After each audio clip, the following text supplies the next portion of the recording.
I'm Cristina Starr. I'm founder of Cosmic Citizen Trainings, and I have a background in physics and recently finished my master's thesis and degree. I focused on the commercial astronaut experience as a personal transformation journey. And my company, Cosmic Citizen, is here to support analytical high achievers in their own personal transformation journey, folks who are ready to really go to the next level. We provide all the tools that they need to do that in in-depth trainings. And I'm Frank White. I'm the author of The Overview Effect, Space Exploration and Human Evolution. So I've interviewed over 50 astronauts about their experience, and uh, I had the insight as to what it might be like to live off of planet Earth while flying on an airplane cross country. And I thought I would have an overview of the planet and I would experience the overview effect. So I began to interview astronauts to see if there was any validity to that. And at this point, the term has come to describe an experience that astronauts have when they are at a distance from the Earth, either through a suborbital flight, orbital flight, or even most recently a lunar mission. There's a realization that there are no borders, no boundaries on our planet, that those are in our minds, that the atmosphere is incredibly thin, that protects us from outer space, and that we're all in this together. Most astronauts come back with a much, much stronger understanding of our connectedness and our common uh, fate, really. And so it's a real shift in awareness, a shift in identity. And I believe it's something that could really benefit the people who don't leave the planet, but who, if they could experience something like it, would have a better life right here on the surface of the earth. So when you began your research, you spoke mostly with government astronauts, right? NASA astronauts and folks who had really done a tremendous amount of training and screening and had this experience and defined it. Is in the years since we've now expanded into an industry that has commercial astronauts or space tourists, folks who can either through their own wealth or through grit and fundraising and contests find their way to having a suborbital or orbital uh, astronaut experience. So that is a huge investment, no matter who you are and which way you do it, whether it's in the fundraising or the personal financing. Why do you think people buy tickets to go to space? I think people are now going for the experience, and we might be very specific and say they've heard that the overview effect is a positive experience and they want to have it.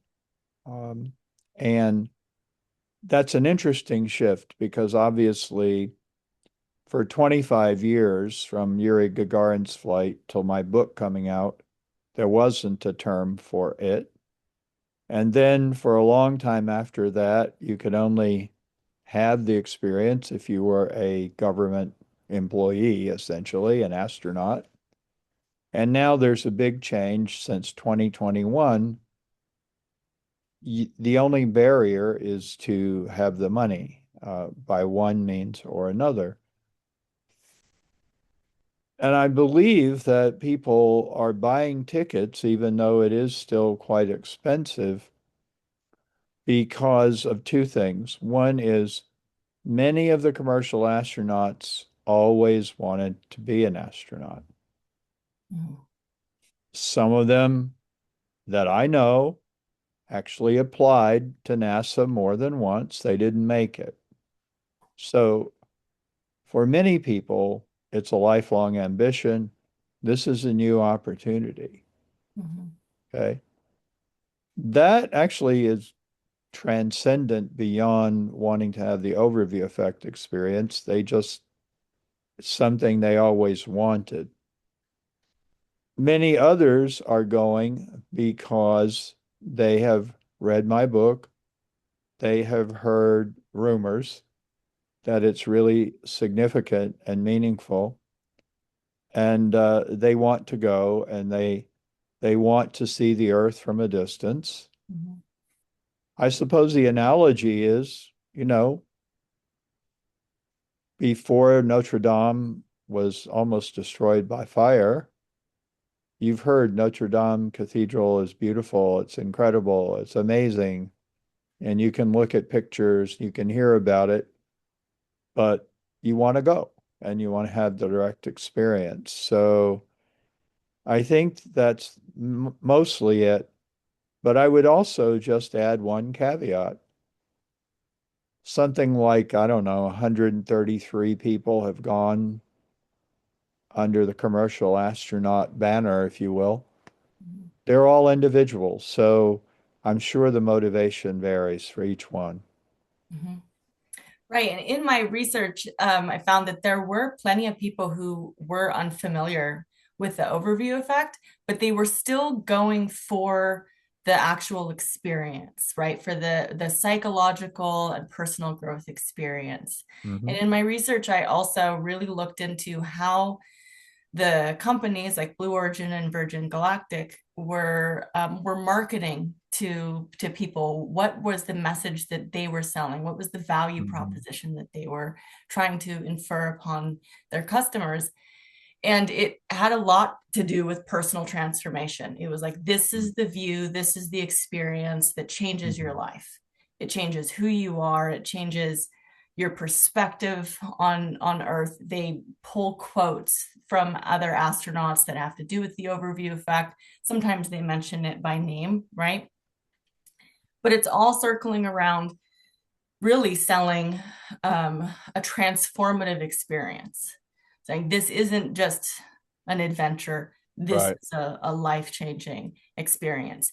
So it sets the expectation. I think that when, like, no matter what, people are going up there expecting in some way, shape, or form for this to be something that is different. Mhm. And in all of my experience with doing personal transformation work, there's that, you know, those transcendent highs and that peak experience where there can be these moments of profound realization, but there are also challenges involved in changing. And I'm wondering, with all the research that you've done, what are some of the things that you've noticed as challenges that people have in their spaceflight experience? And that can be like before, during, or after. Right.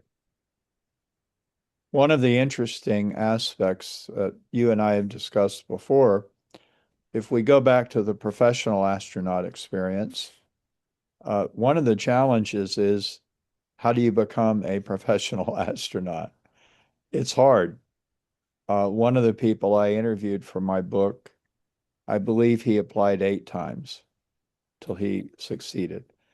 Another astronaut said to me, and I think he didn't apply that many times, he said, I guess NASA just figured the only way I would stop bothering them was to let me be an astronaut.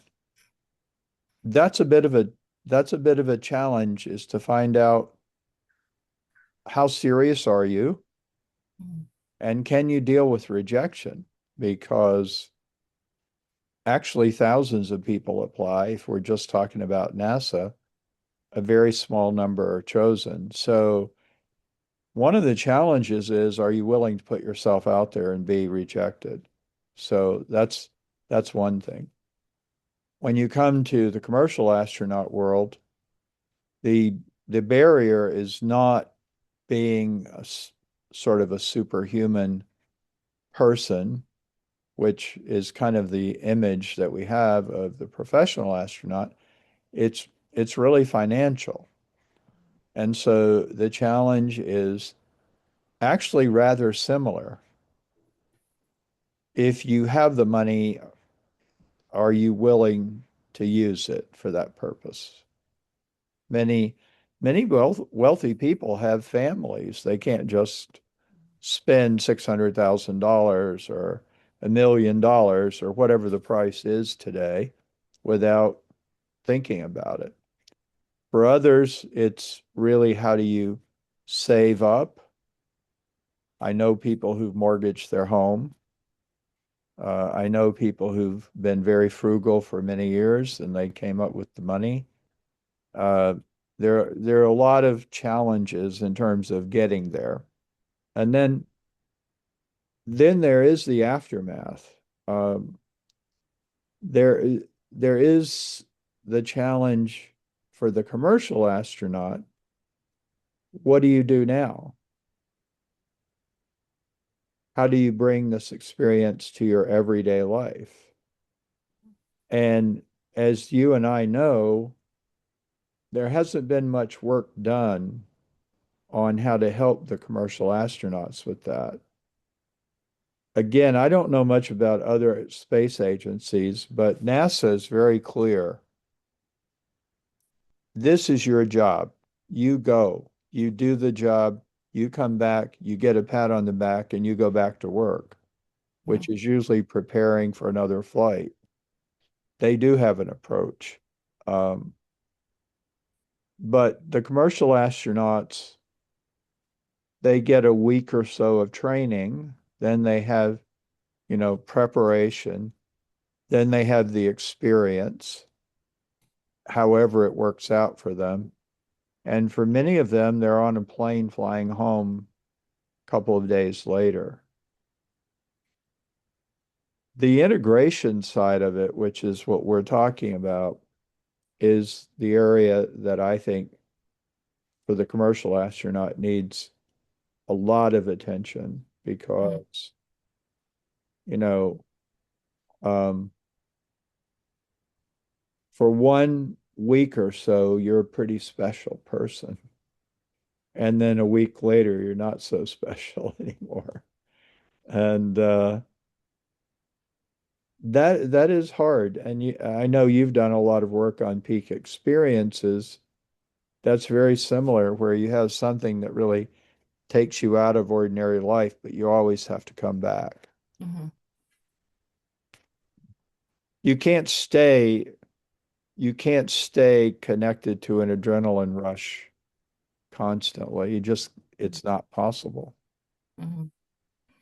Yeah, there's so many things that you said there that I want to like expand on because this is such a huge topic of what that is under discussed, right? People love to talk about the high of the space travel and how great it is and how special it feels and how special it makes them.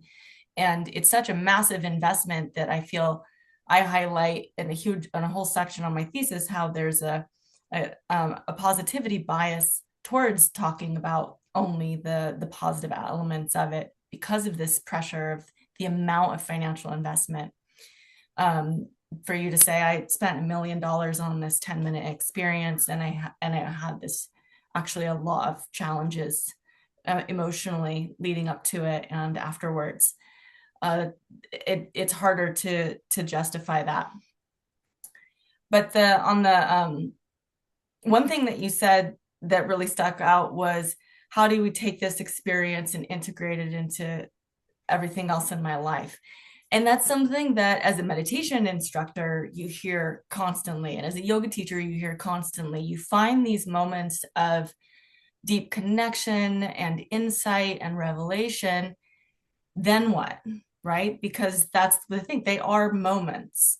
And in the journey of personal growth and in the journey of life, we learned that there are these peak experiences, these moments where it's truly a revelation and you can have a real shift of perspective that can be a permanent change. But with that, then everything in our lives is kind of designed to be supporting who we think we are at any moment. And so suddenly we have a big change in who we think we are, which is what a Hmm. transformational experience is, right? That's at its core, the overview effect is a shift in identity, right? And so that identity shift, then everything else in our lives has to come into a new relationship with that Hmm. new identity. And that's the integration process. And Hmm. that takes, weeks, months, years, potentially, where you hear some astronauts, commercial and otherwise, say like years later, like, I'm still integrating this. I'm still finding ways and times that it is like finding its way into a new way mode of being. And the flight providers do not provide psychological training or integration support at all. So as much as they advertise it as a personal transformation experience, they actually don't have any elements in their curriculum or training that are focused on psychological support and growth, right?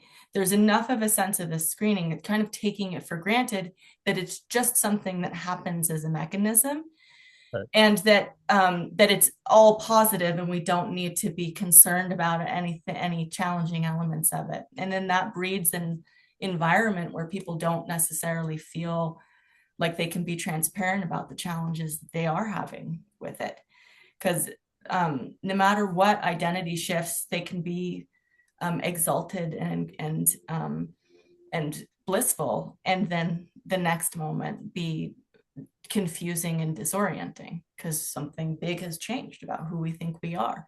And then I feel different, but everybody else treats me, in my family, treats me the same. And then the public is relating to me differently.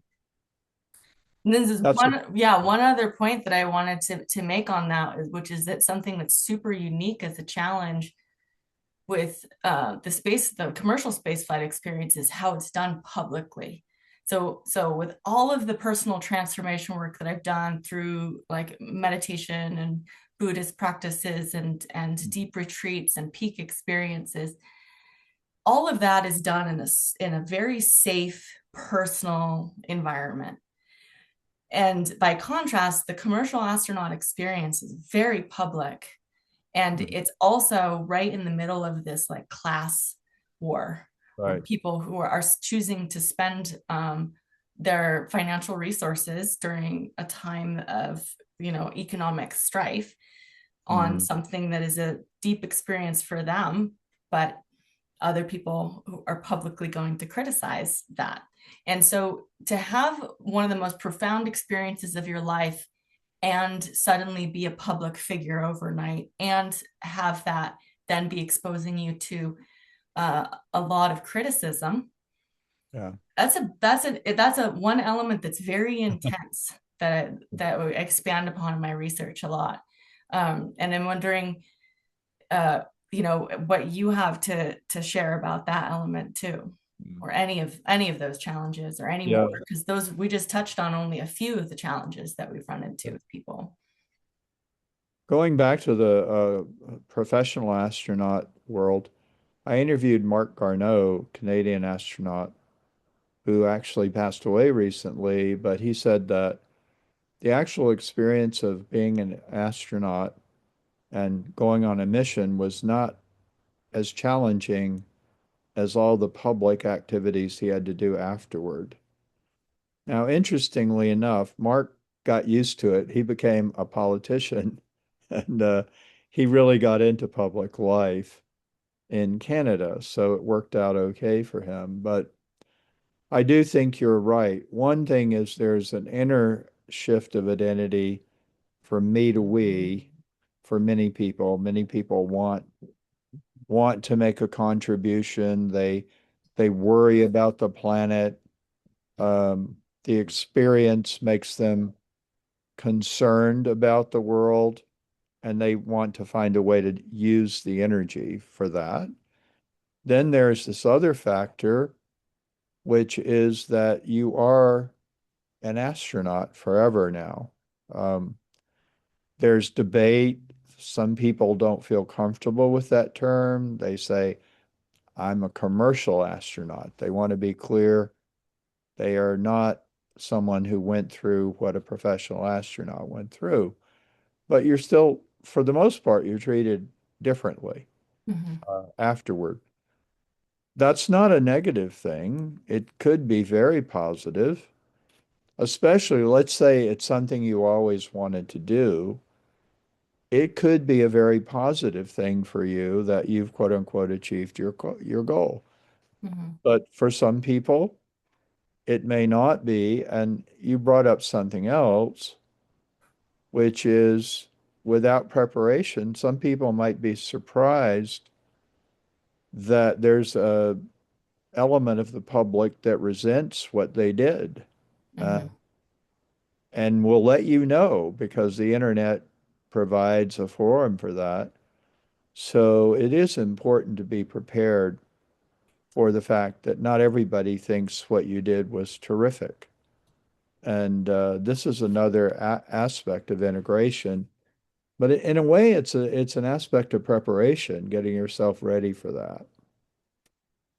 Yes, absolutely. I would put that in the before and after phase, right? Yeah. Because there's an identity shift and then there's the public being forced into the limelight Yeah. and having other people perceive you as different. There's in my thesis, I drew a lot of parallels to uh, um, psychedelic psychotherapy, where you have psychedelic assisted psychotherapy, and how we have these shifts in our identity and these experiences that are really profound, that go through this support of preparation, and then the experience itself that's really supported, but for the most part you just worked really hard to create a container and a lot of intentionality, and set proper expectations of like where what to do when if things get challenging within that. And then you're prepared also, where you've set yourself up for the integration, especially in the week after, because there's an experience of being kind of blown open when you have a big shift like this.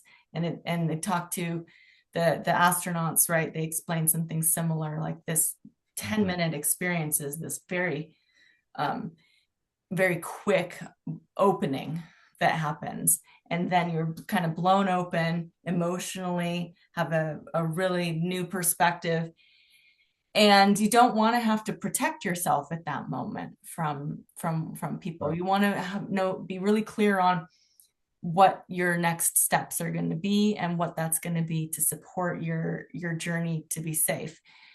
um, and what we don't have in the in the plant medicine world, right, is people suddenly then coming out and having a different title, where like now you are a a shaman, and Very cool. everyone who meets you is going to be like, you're a shaman, and you're going to be invited to do all of these podcasts and interviews and go to schools to talk about that one experience that you had, and people are going to consider you to be something and someone else that Hmm. now you are utterly defined by, right? Hmm.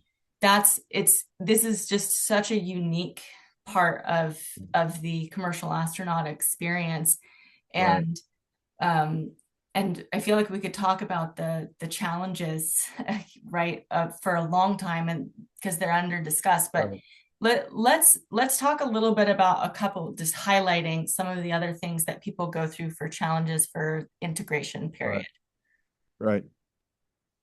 Yeah. So one of the aspects of it, I think, is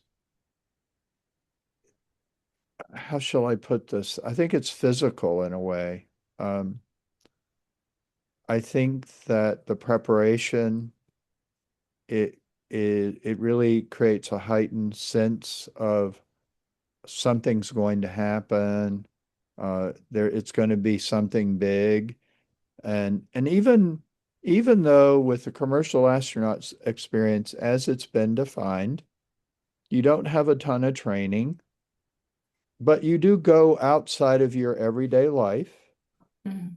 You go to a place you've never been before, uh, or you probably have visited maybe, but I mean, for example, if you do Virgin Galactic, you go to Spaceport America, which is very isolated, and it's a beautiful, huge, futuristic building, really in the middle of nowhere. And you're there for a week or so with your crew, learning. You are learning a lot about the flight and how to be safe and so on, how to deal with weightlessness.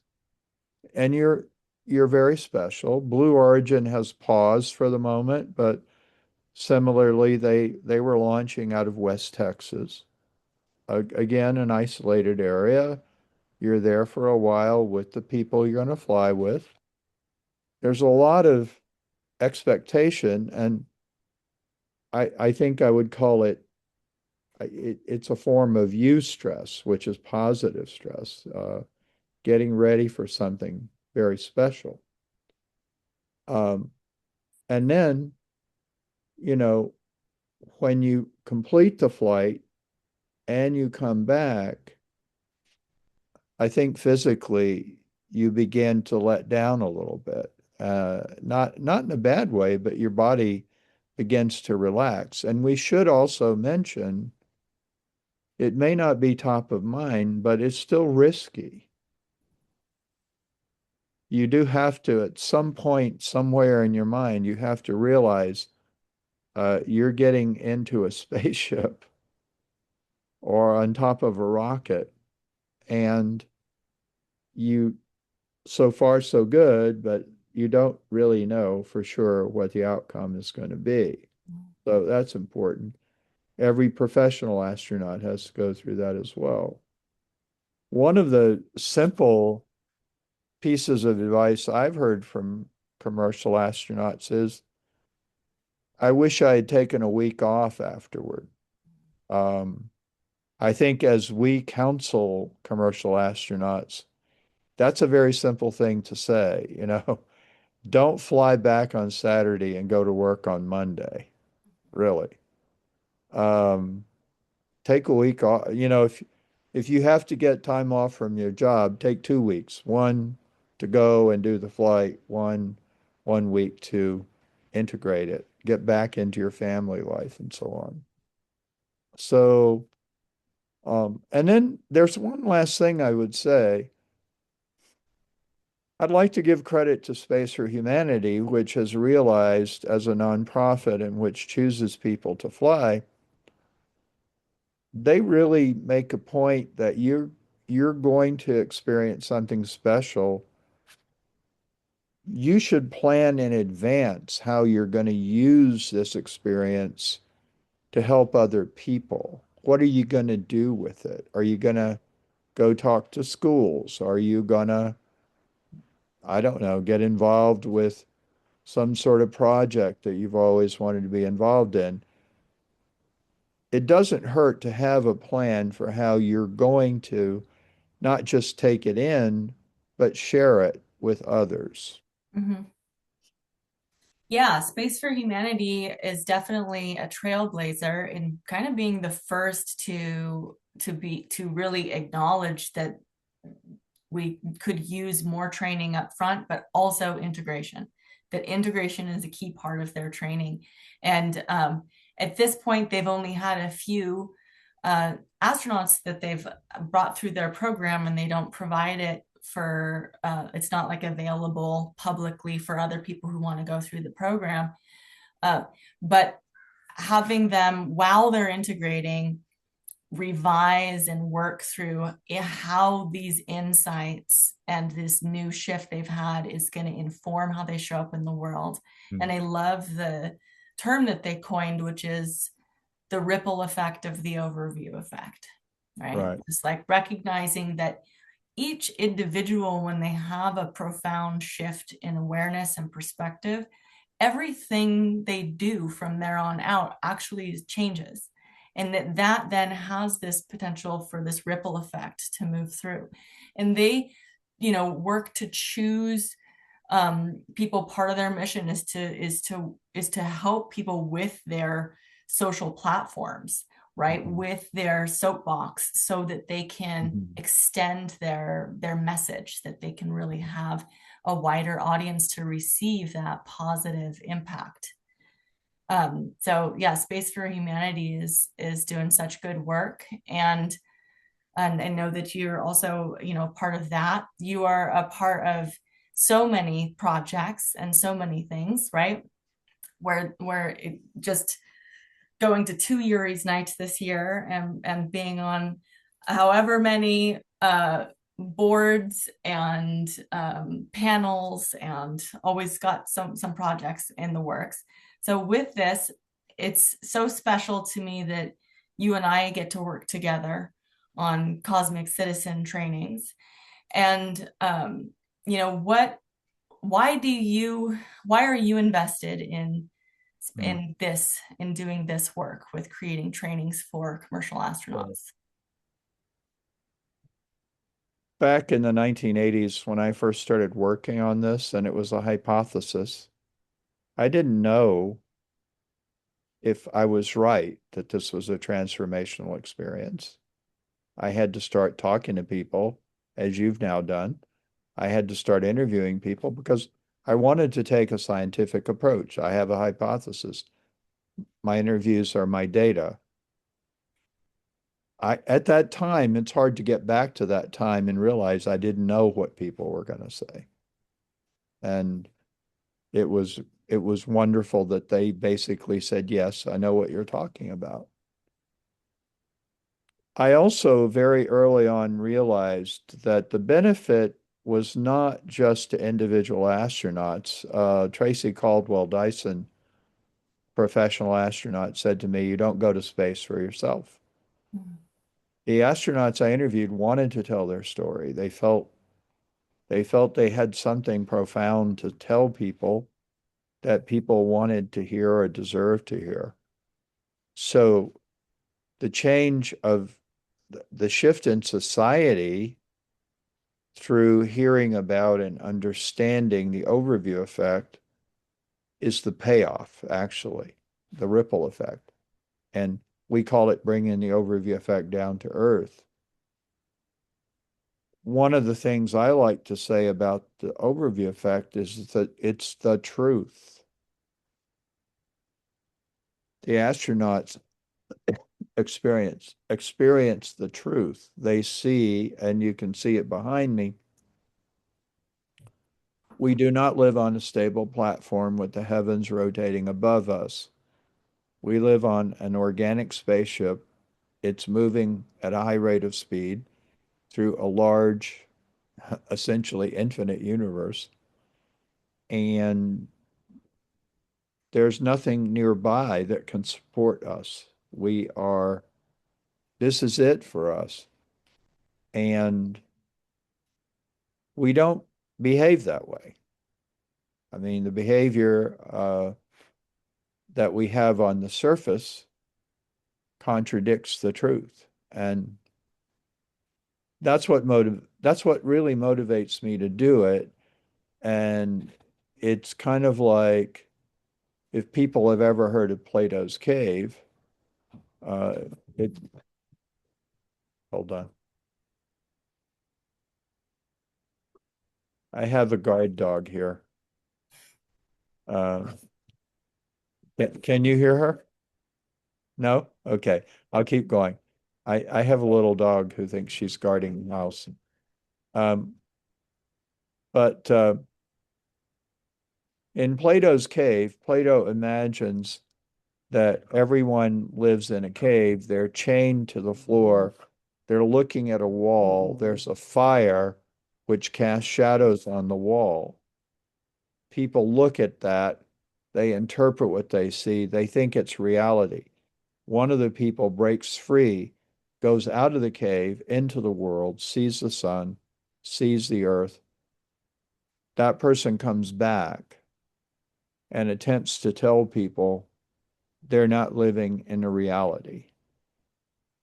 That that's an that's an analogy a lot of people have used for the astronauts.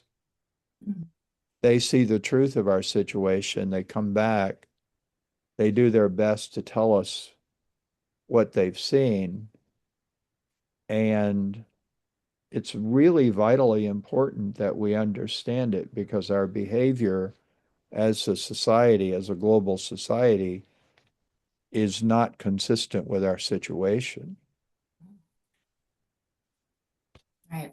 And this is not a new realization either, right? Like I said, like going back to Plato's allegory of the cave, that was a long time ago. We're talking 2000, 2,500 years.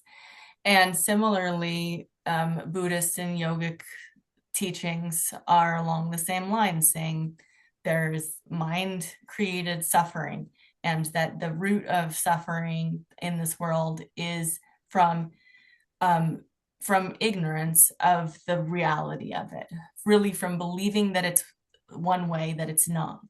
And then from that comes all this suffering internally, but also actions that create suffering externally as well, which there is no shortage of.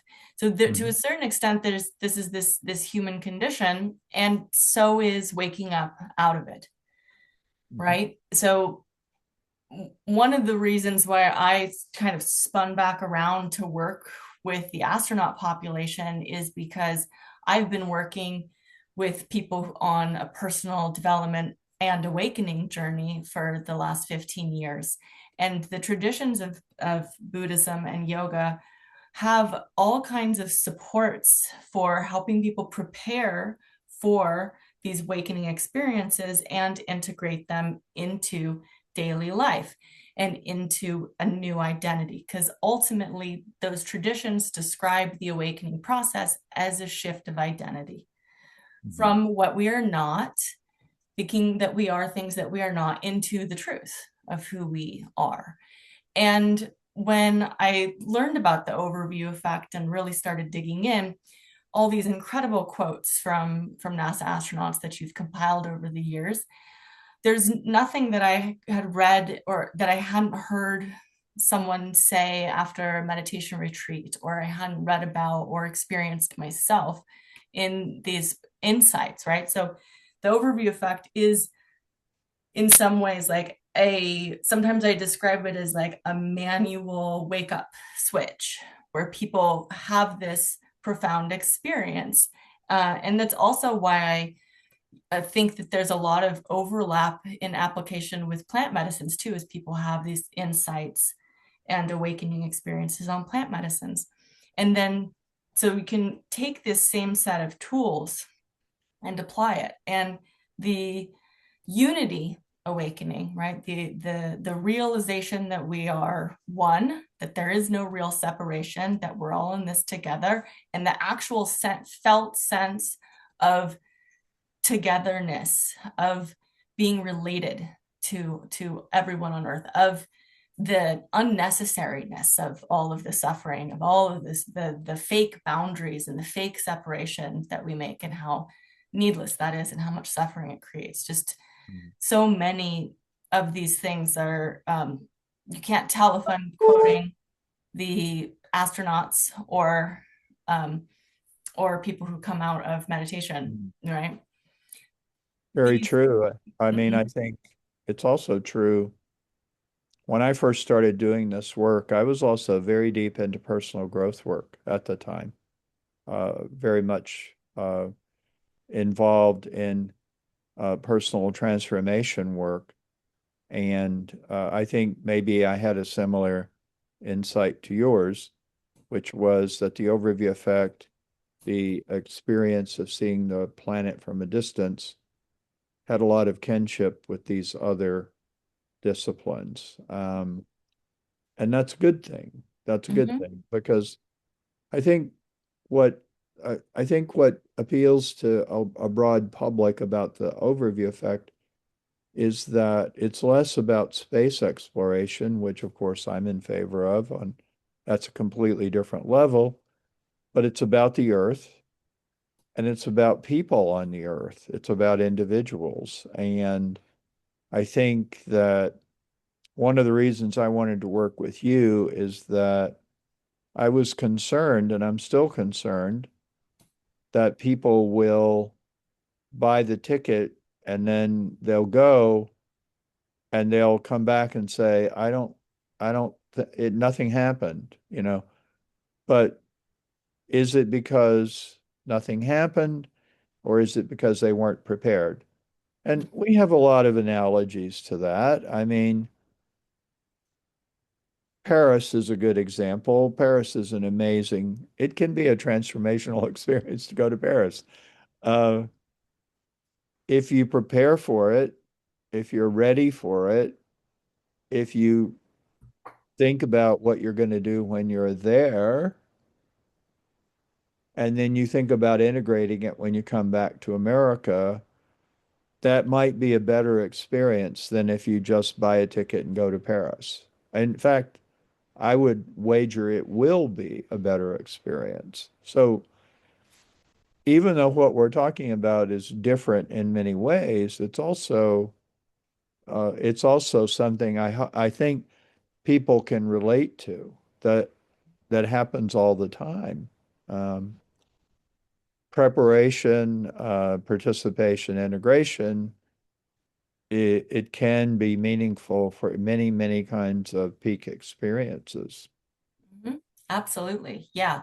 It's part of why I make the argument that we can utilize a lot of the frameworks for other peak experiences, such as those done in meditation and awakening retreats, but and also psychedelic assisted therapy, is Mhm. because there's this kind of universality in things that you can do to support an optimum experience to Mhm. before and after. Yeah, before, during, and after, right? And that's really what we are trying to create here for anybody who wants to go to space. But also, these are, yeah, universal principles in many ways. I And think so. it's a new population. So the scientist in me is really fascinated and interested in, is this different? If so, how? What are the actual unique things that are different from the other types of peak experiences that humans have Mhm. on Earth? Is what it's different about going up to space, right? Is there Mhm. something that's really relevant about the microgravity experience that adds to it? Or the actual input and the suddenness of it, or any of these variables that actually are different from other experiences that we have, because it's we can highlight the universality enough to say, I think we've got some tools that we can try out on this that can almost certainly really support people in making this Right. either smoother or optimized. And as we go, we can take some points and take some data on Right. the uniqueness of the experience and how to hone these, which is going to be important the more people go to space, right? Mhm. Right now, professional astronauts and people who work in space are highly trained and highly selected. Mhm. And in the future, we're going to need to be able to not have to choose 10 people from 8,000, but be able to train the psychological capacities that we need for people to work in space. Yeah. And so our program is also working to like lay down some of the foundational work for the key pointers of what training and support and Mhm. integration needs to happen to make sure that people are stable and able to show up Yeah. and having the best personal growth experience possible throughout this. We're not taking it for granted. It can be Right. part of the ripple effect, really making this huge investment that we have collectively Mhm. in space exploration optimized. It goes back to where I began. I wasn't thinking about highly trained astronauts. I was thinking about people living in an O'Neill community, in a freestanding large community built out of asteroidal material, living on the moon, and it would just be part of their life that the Earth would be in the sky. Um, yeah, I mean, the long-term issue here is how do we imagine large scale expansion of humanity off of the planet. And the kind of work we're doing, I hope, can expand to encompass that. I think that that's another story for another time, Mhm. but it's very likely that we're going to see very large numbers of people living off of the earth, and we don't really have a good way of making them ready either, you Mhm. know. Um, that's a whole other level of preparation, I think. Absolutely. And if we see that as our goal in the long-term distant future, then where we're standing right now, this is what makes the most sense, is to be training each person individually as they go through the experience, to be learning from it and to iterate it. So at this point, I want to congratulate you on your campaign to kind of take it to space here with MoonDao, which we're Yeah, in the middle of right now while we're filming this. And what like you we have been doing a beta version of the training right, together, and I'm wondering like what have you experienced as some of the benefits of going through right. this training program in preparation for a flight. Yeah. Well, it's been incredibly beneficial. For those who are watching, what we should say is that I informed you very early in the process that I had talked to the MoonDao team and that I was going to be um, working on raising the funds to go on a flight. And I said we could I'll be a guinea pig. We'll check it out. And you agreed to be a coach. We had this idea that, and we have this idea that coaching during the preparation phase could be incredibly important. And coaching in the integration phase, which we haven't gotten to yet, would be important. So, without going into a lot of detail, there have been a lot of developments over time in working on raising the funds. And it's been very, very helpful to have someone, in this case you, that I could talk to and say, this is what happened today. Or we've also talked about the identity change. The identity change doesn't necessarily happen afterward. Um, you know, the identity change starts to happen when you make a commitment to go. That I have to give myself some credit too here. I realized that back in the first edition of the overview effect that the experience starts when you know you're going to go because you start thinking about it all the time. And I saw that in the professional astronaut, but I see it in myself as well. And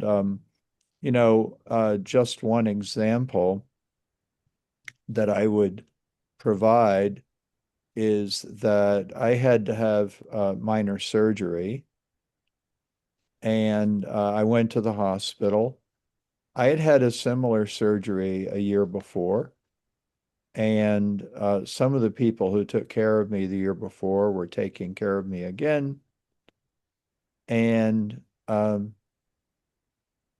I was in the preparation room, and uh, one of the doctors came in, and I thought we were going to talk about anesthesia. And he said, Frank, are you an astronaut? And I didn't know what to say. Uh, I had no idea what to say. I didn't know how he knew, but of course it was in my chart because I'd already talked to other doctors about it. And I said, no, not yet. Right. Um, I had a similar discussion with nurses when I came out of the anesthesia. So this is the kind of thing that starts to happen to you. Um, and I talked to my friend Cyan Proctor, who is an astronaut who flew on inspiration for. I told her the story. I said, no, I told him I'm a future astronaut. And she said, no, if you're training to do a flight, you're an astronaut. So here we go. What's the identity? How does that shift for you? The other thing I would say is that on the other hand, I really feel like I'm being my true self. You know, you ask about motivation. I feel like I've always wanted to be an astronaut, right? Before I ever knew about the overview effect, that's what I wanted. I couldn't find the right way to do it. And this is the right way for me to do it, right? I do feel very much it's consistent with who I am. The other thing I would tell you, Christina, I don't know if we've talked about this very much, but there have been two occasions when I've gone to conferences when I was mistaken for being an astronaut. And do you want to know what the worst part of that was? Having to tell them you weren't. Yeah. That was hard because briefly I had the experience of being treated in a way that was very consistent with who I want to be. And then if I was going to be honest, I had to say I'm not, you know. And to be, you know, to go back to what Cyan said, they thought I was a flown astronaut. So I couldn't really say I was. But yeah, I mean that process, as you know, has been going on for quite a while. And we have a campaign to raise funds. It's a 45-day campaign. There are 18 days left. And it's been really intense. It's really been intense because what I am doing at this point is I am asking my community to commit a substantial amount of funds so that I can have the overview effect experience. And I'm very well aware of what I'm asking for. Um, and it's present for me every day that I'm asking for a lot. Um, and I think that again, that's part of the preparation where it, it's not like buying an airplane ticket. It's really a significant amount of money. And so I think every day you have to think about what you're going to do with it when you come back. Uh, and so that's the process. And again, I do think I can validate the value of what we're doing, which is I do think it's made a huge difference to work with you in the preparation phase. It's been an anchor, a rock, you know, an opportunity for me to process unexpected experiences. It's definitely been non-linear. There have been some twists and turns and surprises along the journey, and Yeah, it's an honor to be supporting you every step of the way. yeah. So, you know, if there is a call to action in this video, it is to help support sending Frank to space, right? We Yeah. definitely want to meet this goal and help him to fulfill this lifelong dream on a personal level. But also, you can hear how dedicated he is to making sure that this impacts the everybody, every life that he touches, right? Mm. And he's as the foremost scholar and the father of the overview effect. There's a very special element to him being able to personally experience this, right? Because for someone who academically understands this experience better than anyone else, to finally be able to have the subtle experience, because one of the elements of these types of experiences is how ineffable they are, how hard it is to capture them and to collapse them into words. So for you to be able to really have the full dimensionality of the experiences is essential for this field of research, I would say. So Yeah. everyone who supports you, whether it be through $20 or $20,000 right now, is going to be helping not just Frank, but the entire field of space psychology. And ultimately, we talk about how important all of this is for expansion into space, because we're talking about people in space. And though there's such a focus on the technology, we take for granted that we send superhuman people up there, and that people need the training. They need to understand the inner experience that happens. We need to have these foundations in place, with support and integration. And for that, we need to know. So Frank's trip is key to this, and it's part of the overview comparison project, where we even are looking at different flight experiences to see what if there are Right. differences in each of these carriers and flight profiles. Yeah. So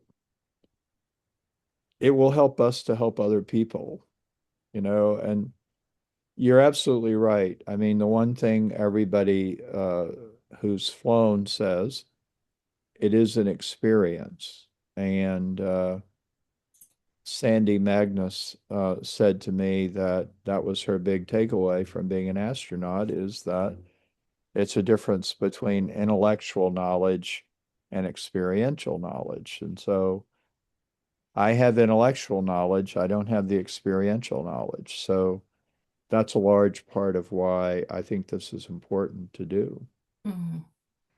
And why I'm here alongside you. Yeah, So, yeah, so may this um, come to fruition, your flight this time around, and may it benefit all beings on Earth. absolutely. And we should say, in a practical sense, if you want to support the flight, go to MoonDao, MoonDao.com, and the whole thing is explained there. And certainly would appreciate anybody who feels like they would like to support it. Yeah, great. This is Christina Starr once again here with Frank White and Cosmic Citizen Trainings, and wishing everybody a wonderful springtime. Thanks, everyone.